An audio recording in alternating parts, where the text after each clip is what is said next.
আসসালামু আলাইকুম রাহমাতুল্লাহ। আপনি কি দীর্ঘদিনের অভাব অনটন থেকে মুক্তি পেতে চান? কঠোর পরিশ্রম করেও কি ভাগ্যের চাকা ঘুরছে না? আজকের ভিডিওটি কোনো সাধারণ ভিডিওই নয়।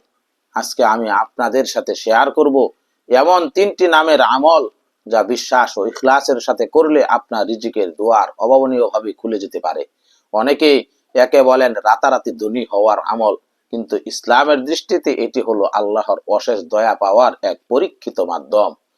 অনেকে এই আমলটি করে তাদের জীবনে অভাবনীয় পরিবর্তন দেখছেন।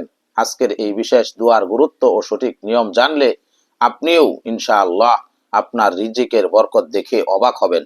ভিডিওটি শেষ পর্যন্ত দেখুন, কারণ শেষে আমি একটি বিশেষ সময়ের কথা বলবো, যে সময়ে এই দোয়াটি পড়লে তা সরাসরি কবুল হওয়ার সম্ভাবনা থাকে সব থেকে বেশি।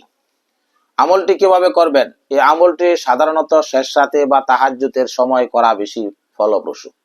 প্রথমে ভালোভাবে উজু করে একাগ্র চিত্তে জায়নামাজে বসুন। অতঃপর শুরুতে 3, 7 বা 11 বার দুরুদ ইব্রাহিম বা যে কোনো দুরুদ শরীফ পাঠ করতে পারেন।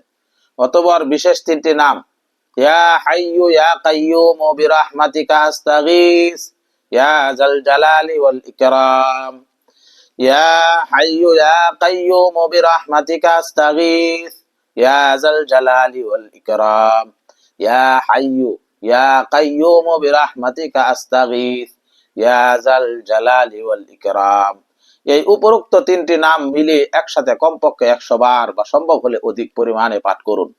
শেষে আবার 3 বার দুরুদ শরীফ পাঠ করুন। আমল শেষে 2 হাত তুলে আল্লাহর কাছে নিজের অভাব, পেরেশানি ও জীবনের উন্নতির একান্ত মনে মনে দোয়া করুন। তবে মনে রাখবেন, যে কোনো আমলের কার্যকারিতা আল্লাহর ইচ্ছার উপর নির্ভরশীল। তবে দ্রুত ফলাফল পেতে এই বিষয়গুলো খেয়াল রাখা জরুরি।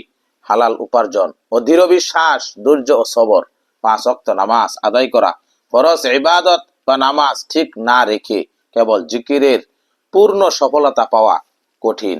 তাই চলুন আজ থেকে নামাজ আদায় করা শুরু করি। আল্লাহ তাআলা আমাদের সবাইকে তার পবিত্র নামের উসিলায় নেক মকসদ পূর্ণ করার তৌফিক দান করুন। আমিন।